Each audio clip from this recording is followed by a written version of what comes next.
আপনারা শুনছেন প্রিয়সমা গাঙ্গুলির লেখা গল্প ডাউ হিলের জঙ্গলে। শুরু হচ্ছে প্রিয়সমা গাঙ্গুলির লেখা গল্প ডাউ হিলের জঙ্গলে।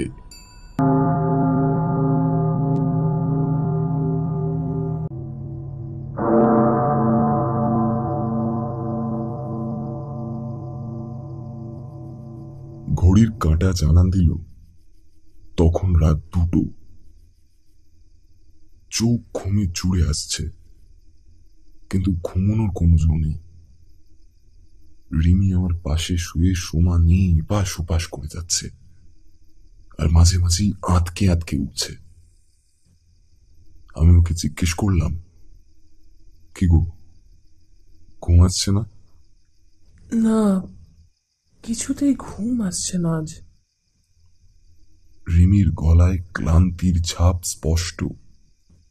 বেচারা সত্যি অনেকক্ষণ ধরে ঘুমানোর চেষ্টা করছে। আমি কি মাথায় হাত বুলিয়ে দেব? না, তার কোনো দরকার নেই। বলছি শোনো না, আমার না অনেকক্ষণ ধরে মনে হচ্ছে কেউ একটা আমাদের ডাকছে। কেউ কি বিপদে পড়লো নাকি বলো তো? একবার কি আমরা বাইরে গিয়ে দেখবো? রিমির এই কথা শুনে আমার খানিকটা বিরক্তই লাগলো। কার্শিয়াংয়ের এই ফরেস্ট বাংলোতে এই মাঝরাতে কে ডাকবে? একে তো চোখে ঘুম থাকা সত্ত্বেও ঘুমোতে পারছি না, তার উপর আবার রিমির এইসব ভুলভাল কথা। না, আর রাতের বেলা ওর উপর রাগ দেখিয়ে কোনো লাভ নেই। নতুন জায়গা, তাই হয়তো একটু আনইজি ফিল করছে। আমার মনে হয় তোমার নতুন জায়গায় ঘুমোতে একটু অসুবিধা হচ্ছে। কেউ ডাকলে তো আমিও শুনতে পেতাম, তাই না? কিন্তু আমি যে স্পষ্ট শুনলাম। আমরা বরং একবার বাইরে গিয়ে দেখে আসি, তাহলেই আমি কিছুটা স্বস্তি পাবো।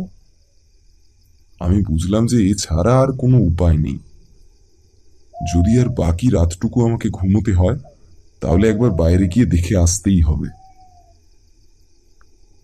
আচ্ছা বেশ, তোমায় আর বেরোতে হবে না, আমি গিয়ে দেখে আসছি।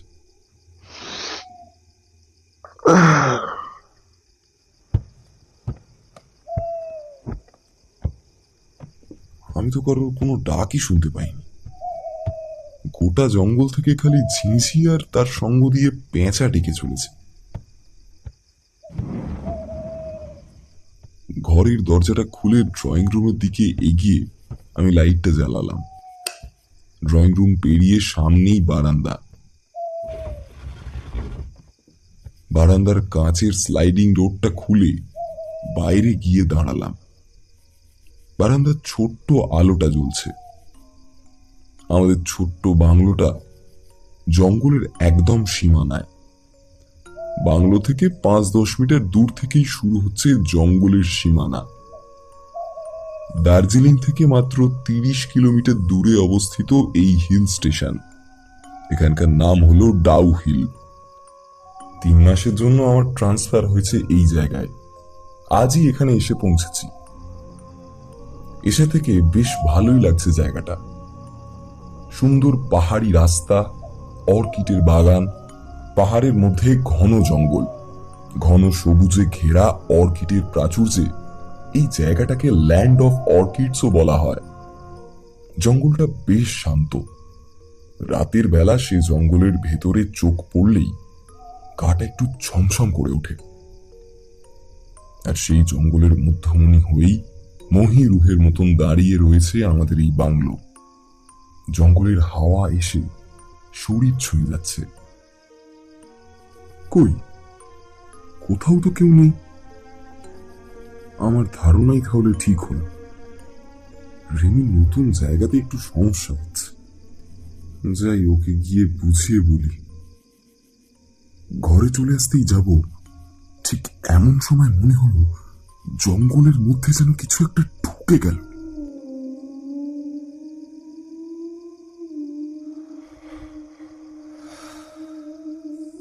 আকাশচুম্বী গাছগুলোর আড়ালে যেন চলে গেল কেউ, নাকি আমি ভুল দেখলাম?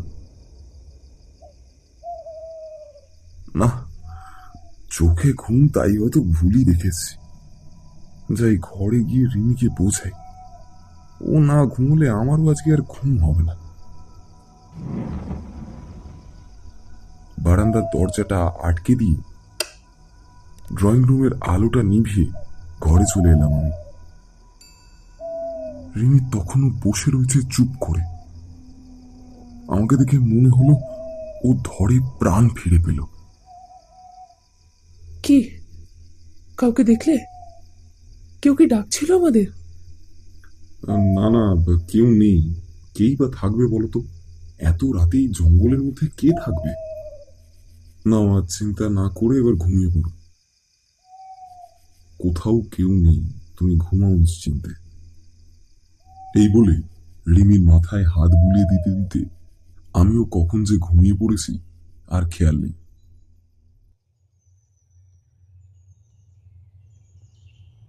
আমার সকালে ঘুমটা ভাঙল রিমির আতঙ্কিত গলার ডাকে।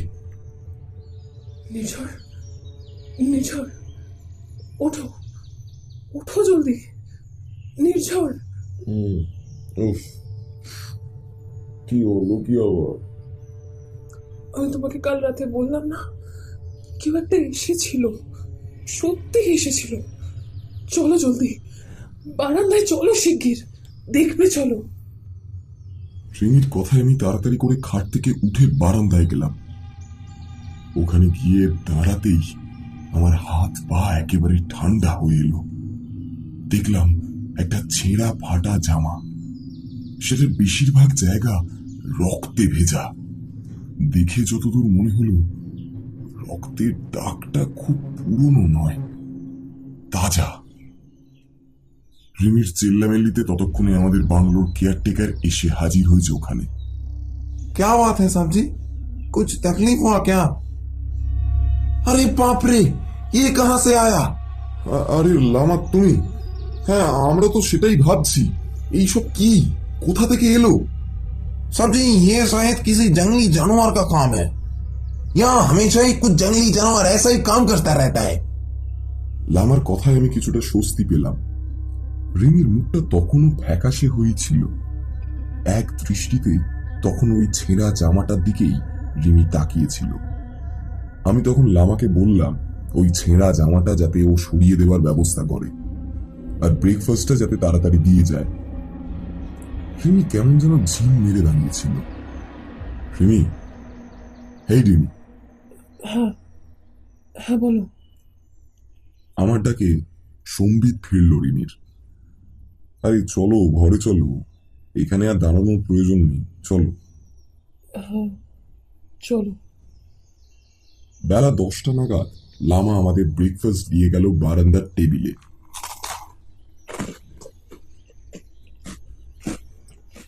এই সকালবেলা পাহাড়ি জায়গায় ব্রেকফাস্ট করার একটা আলাদা ব্যাপার আছে, তাই না?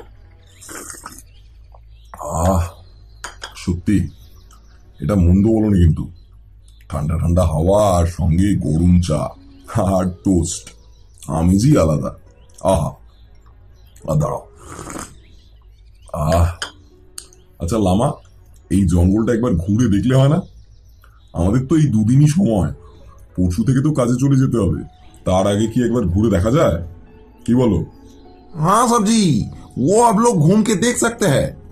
मेरा बेटा जंगल का कोना कोना पहचानता है। मैं उसको भेज देता हूँ, वो आप लोगों को घुमा देगा, ठीक है ना? আচ্ছা আচ্ছা, ঠিক আছে ঠিক আছে, তুমি পাঠিয়ে দাও, আমরা বরং রেডি হইনি। আচ্ছা রিমি, তোমার কতক্ষণ লাগবে বলো তো রেডি হতে? সেই মতো আমি লামাকে বলবো, ওর ছেলেকে পাঠিয়ে দেবে। কত আর লাগবে? ওই 1 ঘন্টার মধ্যেই হয়ে যাবে আমার। ও, তার মানে 2 ঘন্টা লাগবে, তাই তো? আচ্ছা ঠিক আছে, আমি বলে দিচ্ছি। দাঁড়া, বাজে কথা খালি।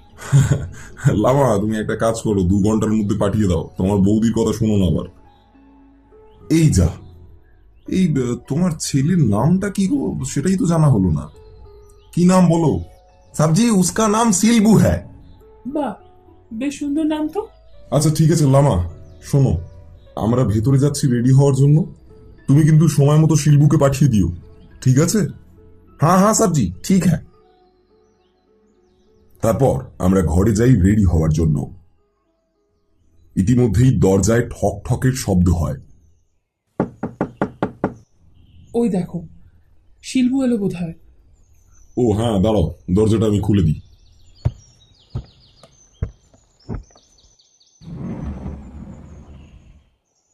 আমি গিয়ে দরজাটা খুললাম। খুলতেই দেখি একটা ছিপছিপে চেহারার ছেলে হাতে একটা বাঁশি নিয়ে দাঁড়িয়ে আছে। নমস্তে সাবজি, मैं শিলবু। হ্যাঁ শিলবু, এসো এসো, ভেতরে এসো, আমরা রেডি হয়ে গেছি, এবার বেরোবো। ঠিক আছে সাবজি, আমি বাইরেই অপেক্ষা করছি, আপনারা আসুন। ও বাবা, তুমি বাংলা বলতে পারো, তাও আর এত ভালো? হ্যাঁ সবজি, আমি বুঝতেও পারি বলতেও পারি। আসল মে আমি কার্শিয়াংয়ের ট্যুরিস্টদের ঘুমাতে ঘুমাতে কিছুটা বাংলা বলতে শিখে গেছি, এখন বেশ ভালোই বলতে পারি। বাহ, এটা দারুণ ব্যাপার। এখানে এসে বাংলায় কথা বলতে পারবো, এটা জেনেই বেশ ভালো লাগছে। যাই হোক, ঠিক আছে, তাহলে তুমি বারান্দাতেই দাঁড়াও, আমি রিমিকে ডেকে আনছি। ঠিক আছে সবজি। হ্যাঁ, দাঁড়াও, আসছি। আমরা এরপর জঙ্গলের উদ্দেশ্যে রওনা দিলাম। শুকনো পাতার খসখস আওয়াজে গম গম করছে জঙ্গল।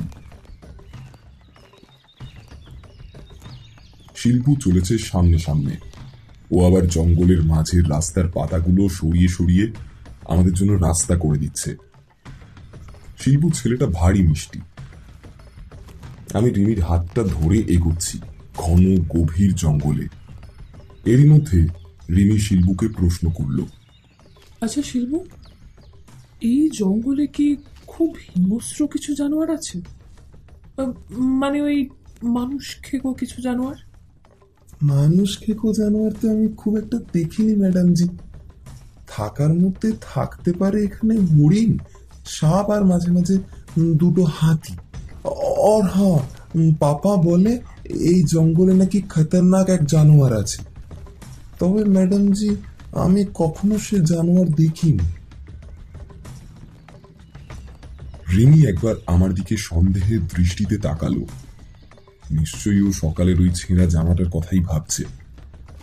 রিমি আবার শিল্পুকে প্রশ্ন করল, তুমি কি বাঁশি বাজাতে পারো শিলবু? হ্যাঁ হ্যাঁ, আমি একটু আধটু ওই পারি। এই বাঁশিটা আমি এই জঙ্গল থেকেই পেয়েছিলাম, আর তখন থেকেই আমার বাঁশি সব থেকে প্রিয়। আমরা হাঁটতে হাঁটতে জঙ্গলের একদম মাঝ বরাবর এসে পৌঁছে গেছি। মাঝখানটা কিছুটা ফাঁকা, তুলনামূলকভাবে গাছপালাও এখানে কম। আচ্ছা শিল্পু, তুমি তো বললে তুমি বাঁশি বাজাতে জানো, তাহলে একটু বাজিয়ে শোনাও না আমাদের। এই জঙ্গলের মধ্যে নিরিবিলিতে বাঁশি শুনতে মন্দ লাগবে না, কি বলো রিমি? শুনবে নাকি শিল্পুর বাঁশি? হ্যাঁ হ্যাঁ, অবশ্যই। হ্যাঁ, যদি শিল্পু বাজায় তাহলেই শুনতে পাবো। কি শিল্পু, বাজাবে? হ্যাঁ সবজি, আমি এখনই কি বাজাবো বাঁশি? হ্যাঁ, বাজাও না, আমরাও শুনি তুমি কেমন বাঁশি বাজাও। ঠিক হ্যাঁ ম্যাডাম জি। এই বলে শিল্পু বাঁশি বাজাতে শুরু করে।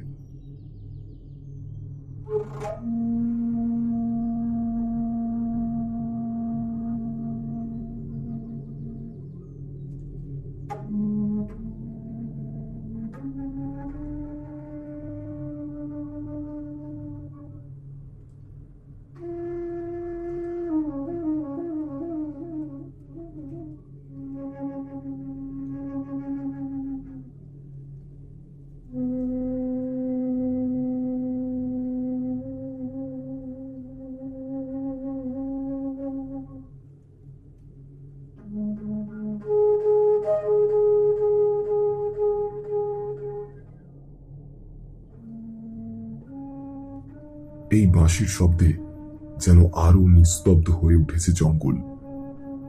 পাখির ডাক ক্রমশ কমে আসছে। বাঁশির শব্দে একটা হালকা কোনো গরম বলয় আমাদেরকে যেন ঘিরে ধরেছিল। হঠাৎ একটা দমকা হাওয়া এসে আমাদের চারপাশে থাকা শুকনো পাতাদের জাগরিত করলো। বাঁশির শব্দটা ধীরে ধীরে আমাদের আতঙ্কের কারণ হয়ে দাঁড়ালো। বাঁশির শব্দ যত বেশি প্রকট হচ্ছে, তত বেশি পরিমাণে আমাদের চারপাশের পরিবেশটা কেমন একটা গম্ভীর হতে শুরু করেছে। চারিদিক থমথমে হয়ে যাচ্ছে ক্রমশ। ইতিমধ্যেই আমাদের দুজনকে একটা ভয় গ্রাস করতে শুরু করে দিয়েছে।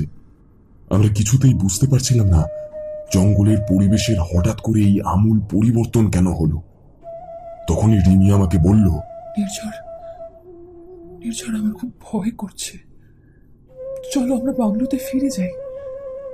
এই জায়গাটা এই জায়গাটা আমার একদম ভালো লাগছে না।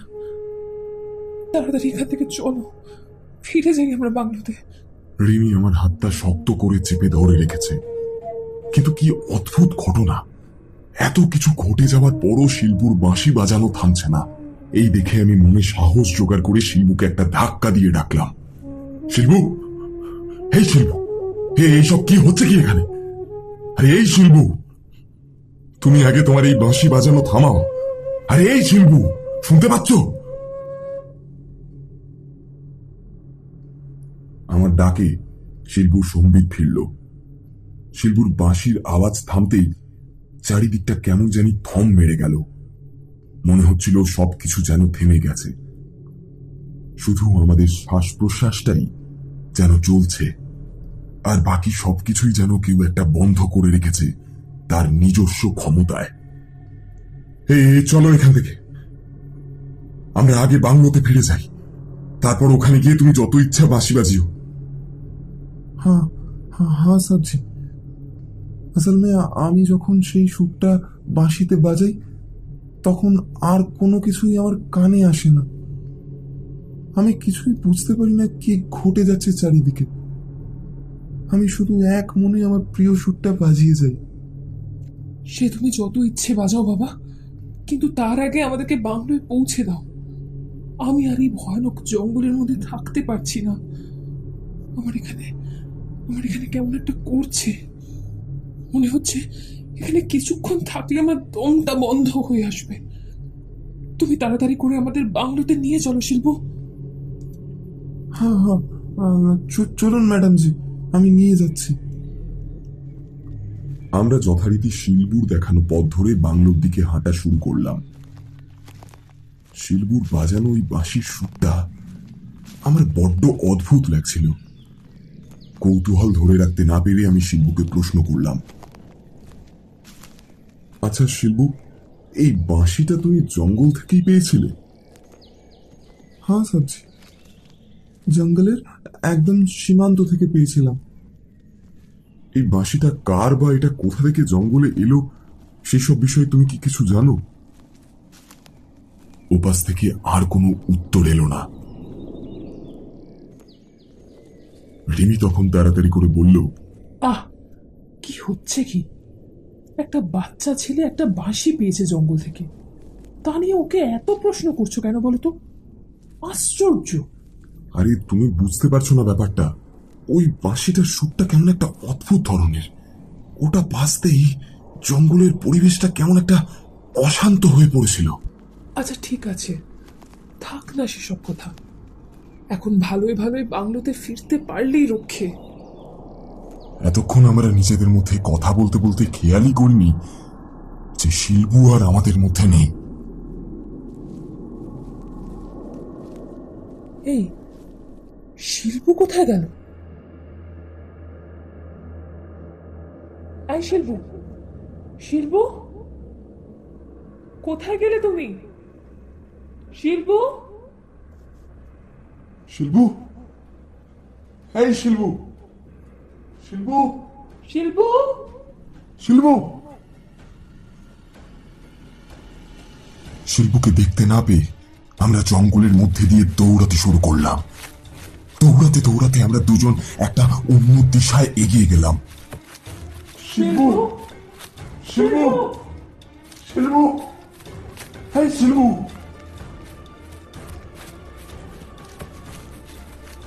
দৌড়াতে দৌড়াতে আমরা এক সময় আমাদের বাংলোর সামনেই এসে দাঁড়ালাম। রিমি সেটা দেখে কিছুটা স্বস্তি পেল। আমি তৎক্ষণাৎ দেখলাম একটা ছেলে আমাদের বাংলোর বারান্দায় বসে আছে, অনেকটা শিল্পুর মতোই দেখতে থাকে। আমি এগিয়ে যাওয়ার জন্য পা বাড়াতেই যাব, এমন সময় রিমি আমার হাতটা চেপে ধরল, তারপর আমাকে আটকালো, তারপর বলল, দাঁড়াও, আগে একদম যেও না ওদিকে। শিল্পুর নাম ধরে আগে ডাকো, যদি সাড়া দেয় তারপর আমরা দুজন একসঙ্গে যাব, ঠিক আছে? হ্যাঁ, ঠিক বলেছো তুমি। আগে আমি নাম ধরে ডাকি, তারপর দেখা যাবে। শিলবু, আরে ও শিলবু। हाँ साहब जी, आया। बोलिए साहब जी। আমাদেরকে একা ফেলে তুমি হঠাৎ করে এখানে চলে এলে কেন? হ্যাঁ, আমরা কত খুঁজলাম তোমায়, কতবার ধরে ডাকলাম, তুমি কোনো সাড়াই দিলে না। এ কি ধরনের অসভ্যতা শিলবু? হ্যাঁ, এ কি ধরনের অসভ্যতা? কি বলছেন সাবজি? আমি তো আপনাদেরকে এখনই দেখছি, এর আগে তো আমি আপনাদেরকে দেখিনি। আমি কখন আপনাদের জঙ্গলে নিয়ে গেলাম? কি বলছো শিল্পু? তুমি তো সকালে এসে আমাদেরকে নিয়ে গেলে জঙ্গলে, জঙ্গলের ভেতরে গিয়ে বাঁশি বাজিয়ে শোনালে, আর এখন এখন বলছো তুমি আমাদের প্রথম দেখছো? এ কি করে সম্ভব? দাঁড়াও দাঁড়াও, 1 মিনিট দাঁড়াও। শিলবু, তোমার হাতে যে বাঁশিটা ছিল সেটা এখন কোথায়? ম্যাডাম জি, সাবজি, আপনারা যে কি বলছেন আমি কিছুই বুঝতে পারছি না। আমি বাঁশি নিয়ে কি করব সাবজি? আমি তো বাঁশি বাজাতেই জানি না। আপনাদেরকে বাঁশি বাজিয়ে শোনাবই বা কি করে? আমাকে পাপাজি এসে বলল যে আপনারা 2 ঘন্টা পর বেরোবেন, তাই আমি তৈরি হয়ে 2 ঘন্টা পরই আপনাদের বাংলোতে চলে এসেছিলাম। কিন্তু এসে দেখি আপনাদের দরজায় তালা আটকানো। আমি ভাবলাম হয়তো আপনারা আশেপাশে কোথাও গেছেন, ফিরে আসার পর জঙ্গল ঘুরতে যাবেন, তাই আমি এখানে এতক্ষণ ধরে বসেই ছিলাম সাবজি। কি বলছো কি? তুমি নিয়ে যাওনি আমাদের? তাহলে আমাদের যে নিয়ে গেল সে কে? ও তো এসে নিজের নাম শিলবুই বলল, আর হুবহু তোমার মতোই দেখতে ছিল। এবার আমরা তোমাকে কি করে বিশ্বাস করি বলতো যে তুমি আসল শিলবু?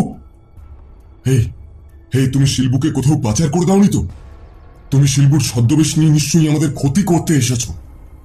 আমি এক্ষুনি এখানকার পুলিশকে খবর দিচ্ছি, দাঁড়াও। সব সব আমি সত্যি বলছি, আমি এর আগে আসিনি এখানে। আমি আপনাদেরকে এই প্রথমবার দেখলাম। আমি কোথাও নিয়ে যাইনি আপনাদেরকে। আপনি আমার পাপাজিকে জিজ্ঞাসা করে নিন।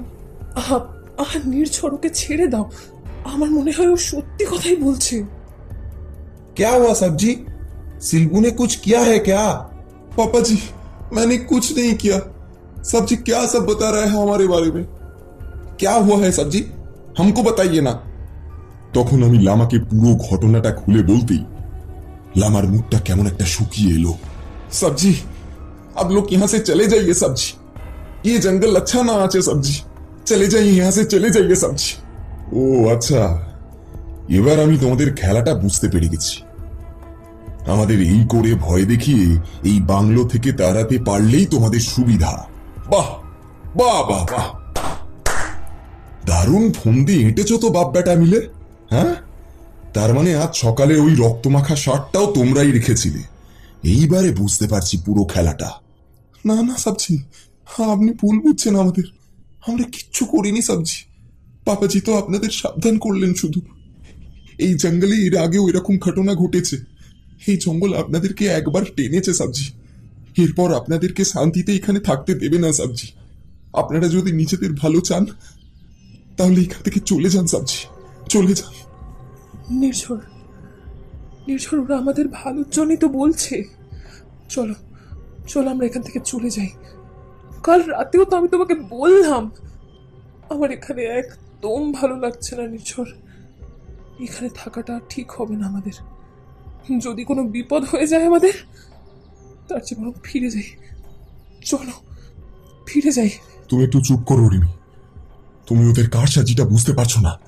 ওরা চাইছে আমরা এখান থেকে চলে যাই যাতে ওরা এই বাংলোতে জাঁকিয়ে বসতে পারে। শোনো লামা, আমরা এখান থেকে কোথাও যাব না, এখানেতেই থাকবো। দেখি তোমার জঙ্গল আমাদের কি করে নেয়। আমাকে ভয় দেখানো তোমাদের অত সোজা হবে না। আমি নির্ঝর চ্যাটার্জি, আমার নামে বাঘে গরুতে এক ঘাটে জল খায়। आपको जो ठीक लगे वही करिए साहब जी, लेकिन बात में मत भूलिएगा कि हम लोगों ने आपको सावधान नहीं किया था। আরে হ্যাঁ হ্যাঁ, যাও যাও। আর শোনো, দুপুরে খাবার কি এখন তৈরি হয়েছে? আচ্ছা, যা হয়েছে সেটাই দিয়ে যাও আমাদের ঘরে। আমার খুব জোরে খিদে পেয়ে গেছে। ठीक है साहब जी। আমরা ঘরে গিয়ে ফ্রেশ হয়ে লাঞ্চ করে নিয়ে রেস্ট নেওয়ার জন্য একটু শুলাম। রিমির মুখটা তখনও ভার, কি যেন ভেবে চলেছে অনবরত। কি এত ভাবছো রিমি? নির্ঝর, আমার মনে হলো না ওরা মিথ্যে কথা বলছে। আমার কাল রাত থেকে এই জায়গাটা ভালো লাগছে না নির্ঝর, কেমন যেন একটা অস্বস্তি হচ্ছে। আর আজ এতগুলো ঘটনা ঘটে গেল, আমার মন বলছে কিছু একটা সমস্যা আছে এই জঙ্গলে। আরে বাবা, ওসব কিচ্ছু না, নতুন জায়গা তাই এরকম মনে হচ্ছে। কদিন কাটুক, তারপর দেখবে সব কিছু ঠিক হয়ে যাবে। আর ওদের ওগুলো সব বুঝরুকি, বুঝলে? আর এইসব নিয়ে তুমি ভেবো না, একটু ঘুমিয়ে নাও, দেখবে ভালো লাগবে। এই বলে আমি পাশ ফিরে শুয়ে চোখ বুঝলাম। তখন সবে সন্ধে নেমেছে জঙ্গলে।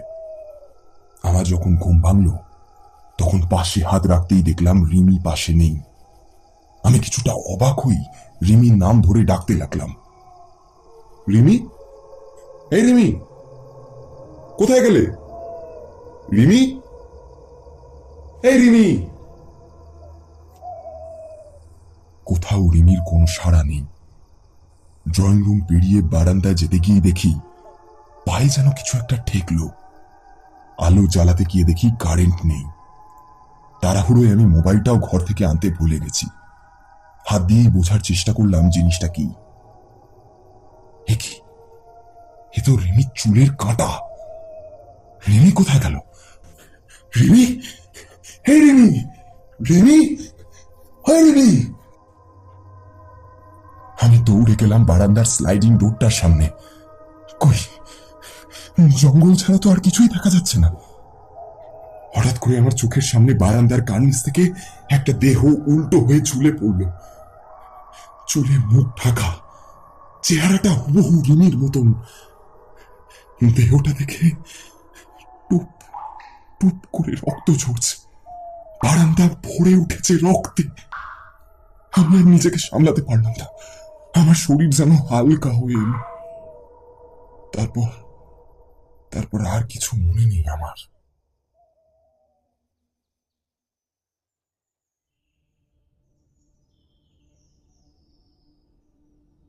চোখ খুলতেই এক চিলতে ভোরের আলো এসে পড়ল চোখে।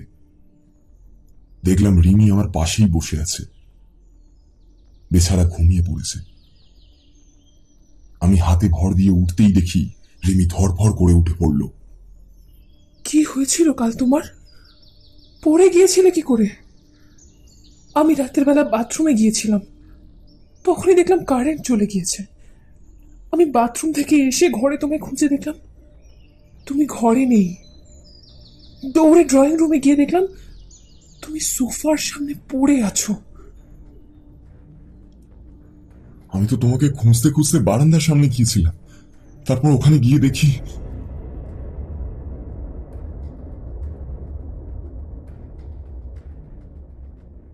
তারপর সমস্ত ঘটনাটা আমি রিমিকে বললাম।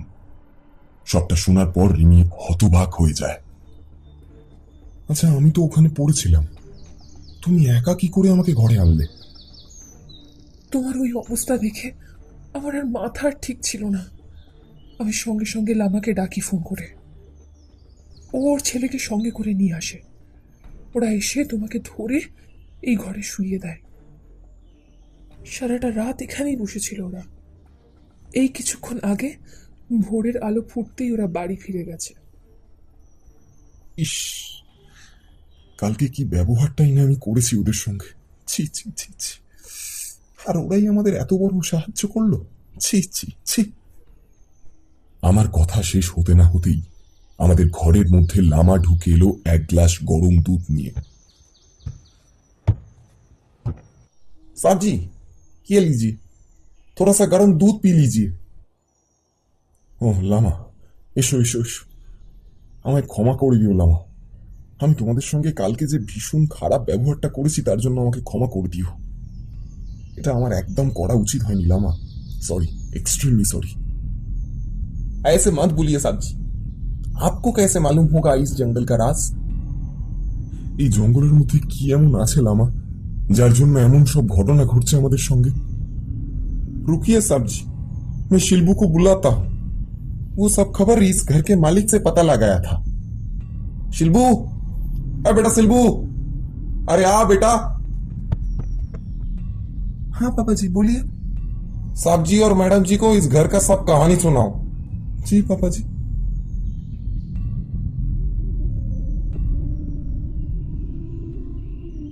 সাবজি, আপনারা যে বাংলোতে এসে উঠেছেন সেটা আসলে একটা সাহেবের বাংলো ছিল।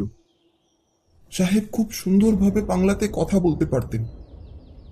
সাহেবের বাঙালি মেয়েদের খুব পছন্দ ছিল। সেই মতো সাহেব এখানে এসে এক বাঙালি মহিলাকে বিয়ে করেন। তারপর তাদের সংসার বেশ সুখেই কাটছিল। কিন্তু সাহেবের একটা বিশাল বড় দোষ ছিল। সাহেব ভীষণ পরিমাণে দারু খেতেন। দারু খাওয়ার পর সাহেব একেবারেই অন্য মানুষ হয়ে যেতেন। তখন তিনি আর কোনো কিছুই পরোয়া করতেন না। এই বাড়িতে সাহেবের আরো অনেক বন্ধু আসতো। তার বন্ধুরাও কেউ ভালো মানুষ ছিল না, শুধুমাত্র একজনকে ছাড়া।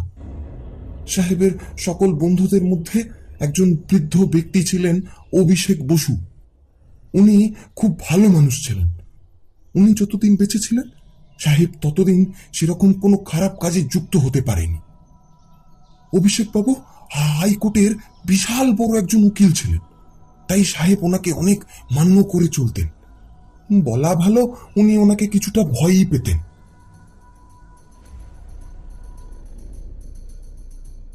কি সাহেব, এখন বৌমার সাথে ঠিকমতো ব্যবহার করছো তো নাকি? হ্যাঁ হ্যাঁ দাদা, এখন সব ঠিকঠাকই চলছে। সবই আপনাদের আশীর্বাদ। সে সবই তো বুঝলাম, কিন্তু গতকাল রাতে শুনলাম তুমি আবার মদ্যপান করে বৌমার গায়ে হাত তুলেছিলে। এ কি সত্য? না না, এ একেবারে মিথ্যা কথা। আমি আমার বউকে খুব ভালোবাসি।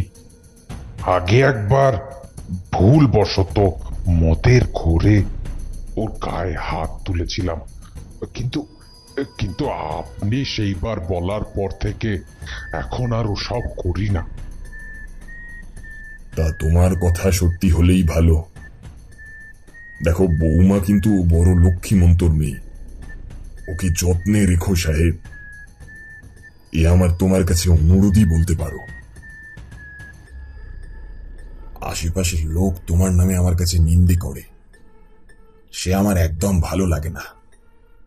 তুমি এতদিন আমাদের দেশে আছো, আমাদের মাতৃভাষা তুমি এত ভালো করে বলতে পারো দেখে আমি তোমার জন্য মা বাপ মরা এক বাঙালি মেয়েকে পছন্দ করেছিলাম। তুমি তাকে নিজের স্ত্রীর সম্মান দিয়েছ, যার জন্য আমি তোমার কাছে চিরকৃতজ্ঞ। কিন্তু তুমি ওকে শুধু একটু ভালো রেখো, ব্যাস। এটাই আমি শুধু মরে যাওয়ার আগে দেখে যেতে চাই। এর কিছুদিন পরই অভিষেক বাবু মারা যান, আর তারপরে শুরু হয় সাহেবের অত্যাচার। সাহেবের দারু খাওয়া দিন দিন বাড়তে থাকে। দারু খেয়ে প্রতিদিন রাতে সে তার বউয়ের ওপর অন্যায় অত্যাচার করতে থাকে। সাহেব তখন এতটাই খারাপ মানুষ হয়ে গিয়েছিল যে সে তার ব্যবসার উন্নতির জন্য তার বউকে অতি সেই সব নোংরা লোকেদের সঙ্গে এক ঘরে থাকতে বাধ্য করতো। সাবজি, বউটা বড় কান্নাকাটি করতো। সাবজি, আমাকে আমাকে এই কাজ করতে বলবেন না। আমাকে আপনি যত ইচ্ছে মারুন, কিন্তু কিন্তু এই নোংরা কাজ আমি কিছুতেই করতে পারবো না, কিছুতেই না। পারবি না মানে? পারতে তো তোকে হবে।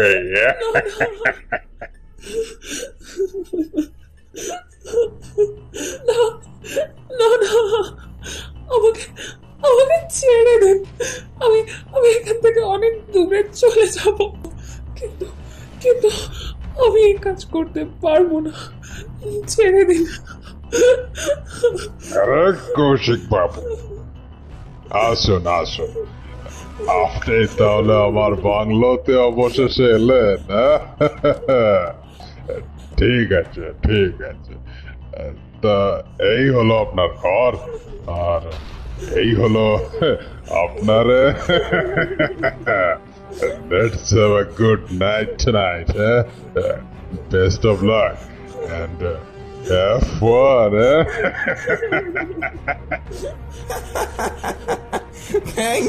থ্যাংক ইউ আরে চিন্তা করবেন না, আপনার জিনিসকে আমি আরো যত্নে রাখবো। একটা রাতেরই তো ব্যাপার। না না না, আমার সাথে এমন করবেন না। আমাকে আমাকে এখানে ছেড়ে যাবেন না। আমাকে আমাকে ছেড়ে দিন। আমি এখান থেকে অনেক দূরে চলে যাচ্ছি, অনেক দূরে চলে যাচ্ছি। আমার জন্য কারোর কোনো সমস্যা হবে না। ছেড়ে দিন আমাকে, ছেড়ে দিন। আরে দেখো দেখো, ওই মেয়ের কাণ্ড দেখো। আরে আমি তো তোমার নিজেরই লোক। তোমার মতো এত অপরূপ সুন্দরীকে কি আর ছেড়ে দেওয়া যায় বলো? এসো আমার কাছে এসে বসো। এসো এসো এসো এসো, তোমাকে আমি একটা গল্প শোনাবো। এসো এসো।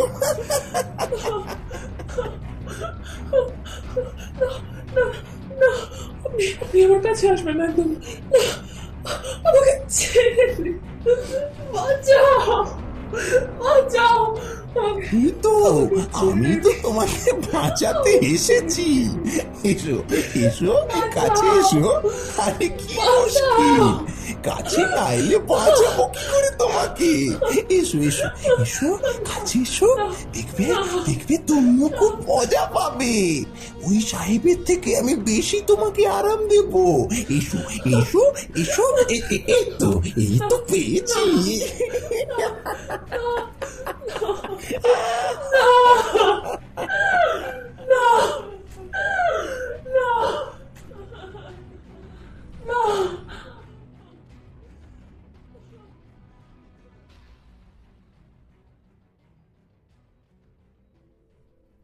এইভাবে দিনের পর দিন ধরে চলতে থাকে সাহেবের অত্যাচার। এক একদিন এক একজন করে সেই নিরীহ মেয়েটাকে নির্যাতন করতে থাকে। আর এই সব কিছুর জন্য সবচেয়ে বেশি দায়ী সাহেব নিজেই। সেই তার বউকে দিনের পর দিন শুধুমাত্র ব্যবসার কাজের জন্য বারবার ব্যবহার করতে থাকে। এরপর একদিন সাহেব হঠাৎই জানতে পারে যে তার বউ মা হতে চলেছে। এই খবরে সাহেব খুব রেগে যায়। সে তার বউকে বেধড়ক মারে। বিচ, অন্য লোকেদের সঙ্গে শুয়ে প্রেগনেন্ট, এই বাচ্চাটাকে নিয়ে আমাকে থাকতে হবে। ইম্পসিবল, আমি পারবো না। তার থেকে তোকে শেষ করে দেওয়াই ভালো। আমি কি করব?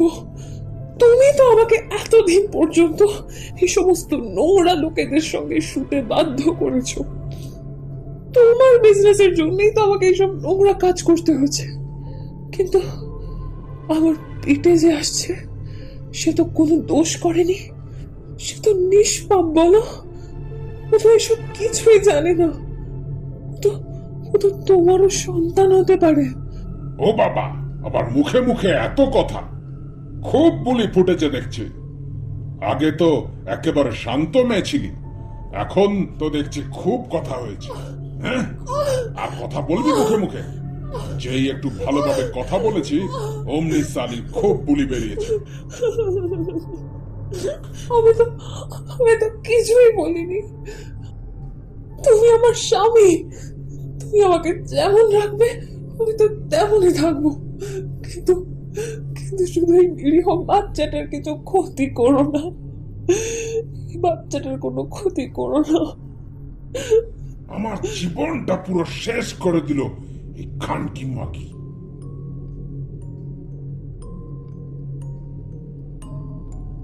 এরপর মাস যায়, বছর গড়ায়। সাহেবের বউয়ের কোলে আসে এক ফুটফুটে ছেলে। সাহেব সেই ছেলেকে একবারের জন্য ছুঁয়ে দেখেনি সাবজি। সাহেব ছেলেটাকে কখনোই নিজের ছেলে হিসেবে মান্যতা দিতে রাজি ছিল না। বাচ্চা ছেলেটা ওই পরিবেশের মধ্যেই আস্তে আস্তে বড় হতে লাগলো।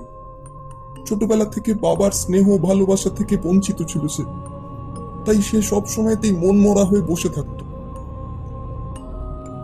নিজের ছেলেকে এরকম ভাবে সবসময় উদাস দেখে তার মা তাকে একটা সুন্দর বাঁশি কিনে দিয়েছিলেন, যাতে করে সেই বাচ্চাটা অন্তত সেই বাঁশিটাকে সম্বল করে বাঁচতে পারে। বাচ্চাটা ছোট থেকেই সেই বাঁশিটাকেই নিজের বন্ধু ভেবে চিনেছিল। সারা দিন সে ওই বাঁশিটাকেই বাজিয়ে জঙ্গলে জঙ্গলে ঘুরে বেড়াতো। তার বন্ধু বলতে ছিল বাঁশি আর জঙ্গল। একদিন সাহেব অনেক বেশি দারু খেয়ে বাড়িতে এসে দেখে তার শখের একটা ফুলদানি ভেঙে গেছে। তা দেখে সাহেব সোজা তার বউকে জিজ্ঞেস করে, আমার এই ফুলদানিটা কে ভেঙেছে সোনা? ওটা ভুল করে আমার হাত লেগে ভেঙে গেছে। ও আচ্ছা, তাই? সে ঠিক আছে, এটা তো হতেই পারে, কিন্তু সত্যি কি এটা তুমি ভেঙেছো, নাকি তোমার ছেলে খেলার ছলে ভেঙেছে? কোনটা সোনা? না না, তা কেন হবে? ও তো বাচ্চা মানুষ, ও তো কিছুই বোঝে না। বলো। অনেক হয়েছে নাকামি, এবার সত্যি করে বল, কে ভেঙেছে আমার এই ফুলদানি? সত্যি বললে তোদের দুজনকেই ছেড়ে দেবো, আর না বললে এখনই তোদের দুজনকে এইখানে পুঁতে দেবো। বল সত্যি করে। ওগো, ওগো, তুমি একটু শান্ত হও। ভুল করে হাত লেগে ফুলদানিটা পড়ে গিয়েছিল, তাতেই ভেঙে গেছে ওটা। এতে বাবুর কোনো দোষ নেই, ও ইচ্ছে করে ভাঙেনি। বিশ্বাস করো আমার কথা। তার মানে আমার সন্দেহই ঠিক, ফুলদানিটা ওই নোংরা ছেলেটাই ভেঙেছে। এরপরই ঘটে আসল ঘটনা। সাহেব রাগে পাগলের মতো করতে থাকে, বাড়ির অন্যান্য সব জিনিস মাটিতে ফেলে দেয়। তারপর ওই বাচ্চা ছেলেটাকে নিয়ে সোজা চলে যায় জঙ্গলে, আর সেখানে গিয়ে বাচ্চাটাকে ওইখানেই একটা দড়ি দিয়ে গাছের সঙ্গে ঝুলিয়ে দেয়। বাচ্চাটা কষ্টে কিছুক্ষণ ছটপট ছটপট করতে থাকে, তারপর সে ওখানেই মারা যায়। সাহেবের বউয়ের ওই ছেলেই একমাত্র সম্বল ছিল। সে আর ওই কষ্ট সহ্য করতে না পেরে এই বাড়িতেই গলায় দড়ি দিয়ে আত্মহত্যা করে। এইসব ঘটার পর বেশি দিন আর সাহেবও বাঁচেনি। এই বারান্দা থেকেই একদিন সকালে তার মৃতদেহ উদ্ধার হয়।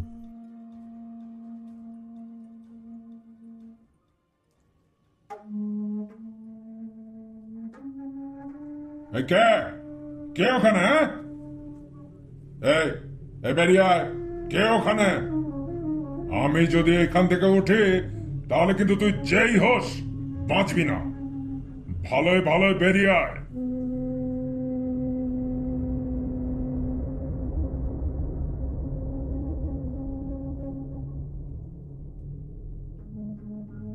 কি তুমি তুমি তো মরে গিয়েছিলে।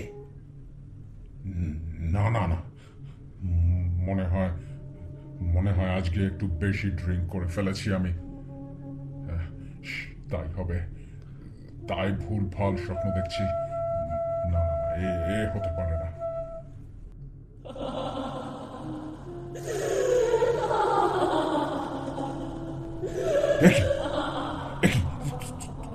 তুমি আমার দিকে তাকিয়ে হাসছো কেন? হাসছো কেন? এই দেখো দেখো দেখো, তুমি কিন্তু একদম এই না না একদম আমার কাছে আসবে না। না না, আসবে না একদম। আমি কালকেই এখান থেকে চলে যাব, কাছে আসবে না। না না।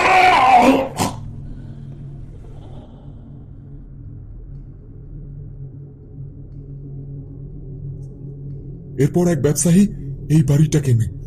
সে এই বাড়ির ইতিহাস সম্পর্কে কিছুই জানতো না। সে নিজেও আর বেশি দিন ভোগ করতে পারেনি এই বাড়িটা।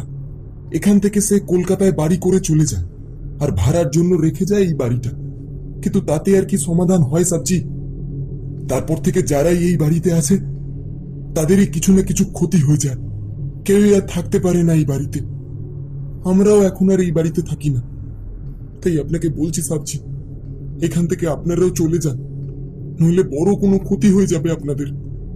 তখন আর কিছুই করার থাকবে না। हाँ हाँ साहब जी, यहाँ से चले जाइए यहाँ से। আমরা লামা আর শিলভুর কথা মতো ওই দিন সকালেই বেরিয়ে পড়ি কলকাতার উদ্দেশ্যে। কিন্তু চলে এলে কি হবে? ওই ঘটনার প্রভাব বহুদিন আমাদের মধ্যে থেকে যায়। মাঝে মাঝে আমরা দুজনে হ্যালুসিনেট করতাম। তারপর একজন সাইকোলজিস্ট কনসাল্ট করে সেই সমস্যা থেকে আমরা মুক্তি পাই। তবে শুনেছি এখনো নাকি ডাউ হিলের জঙ্গলে কাউকে দেখা যায়, সঙ্গে ওই বাঁশির শব্দটাও শোনা যায়। আপনারা কি বলেন, গিয়ে দেখবেন নাকি একবার?